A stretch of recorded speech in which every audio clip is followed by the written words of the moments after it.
Located about 30 miles north of Morro Bay, just down the hill from Hearst Castle, Point Puertas Blancas is a rugged stretch of coast where rolling hills give way to sandy beaches. Doug, tell me why this is such a special place for you. Well, Kip, the elephant seals are just one of these special animals that you can get great photographs of, especially along this coastline where they come very, very close to the shore. You can get close to them. There's a lot of interaction between the animals. When the males first come ashore, they fight over the harems. They have these big bloody fights. There's always something going on. There's always some sort of give and take between the animals, and I just love that interaction between them. So where are we headed?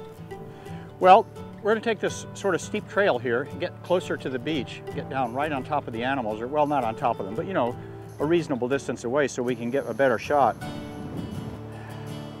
Sometimes you have to work for these great shots. There we go. This gets us down on the beach so you're more at eye level, so you're not shooting down on top of the animals, which is a lot better. I like to try to shoot straight at them. How close are we, Doug? We're almost there, Kip. It's just up over this rock wall here.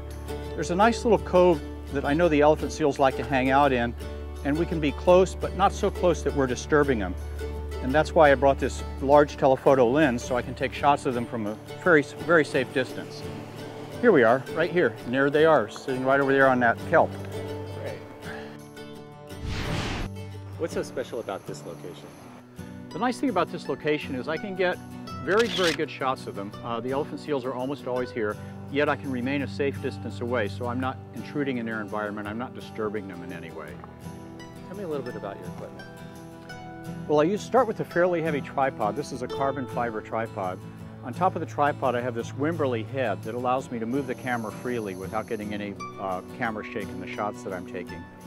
This is a Nikon D3 camera. It's a 12 megapixel digital camera. It's a couple of years old now. It's excellent for wildlife. You can shoot at very fast shutter speeds. You can raise the ISO. It's a wonderful camera body. I noticed you got a pretty big telephoto lens. What kind is it? This is Nikon's 200 to 400 millimeter lens. I really like this lens for wildlife because you have that variable focal length, so I can back up or I can move in tight. If I want to move in even tighter, I have a 1.7 teleconverter I can put on it. It's an excellent lens for wildlife. It shoots very fast. Let's go through composition. How do you compose a great image? Well, with wildlife, it's a little bit different than landscape because I mainly focus on the eyes of the animal. And if I'm trying to get a portrait shot or a close-up shot, sometimes I'll put it in the center of the frame, but if it's possible, I'll move it out of the center a little bit. There's a nice elephant seal right over here, so I'm going to zoom in on him a little bit and just get his face right in the center, focus on his eyes. There we go. And now, because he's not moving much, I have the luxury of just swinging this camera off to the side a little so he's not right in the center of the frame. There we go. Perfect. How does someone go about getting those spectacular shots that we see in magazines? You know, there is no magic formula to getting great wildlife shots. It takes a lot of patience. A lot of it is being in the right place at the right time. There's an element of luck. You do have to be prepared. You have to understand what shutter speed to use, aperture and things like that. But a lot of it is just being there and waiting for something to happen. Well, Kip, thanks for joining me on the last couple of days. We've just had a great time shooting in these locations.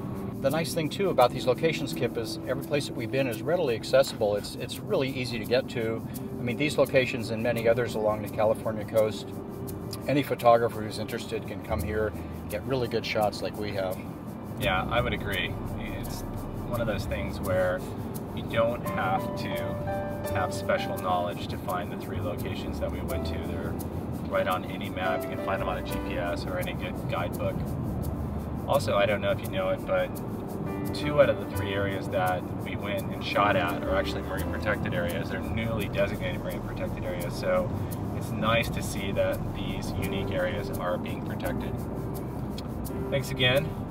I guess we got a little bit of a drive in front of us, but we do have the California coast to our left the whole way. It's not that bad, you know. We get one of the most beautiful views in the world and right at sunset, so it's a nice trip home.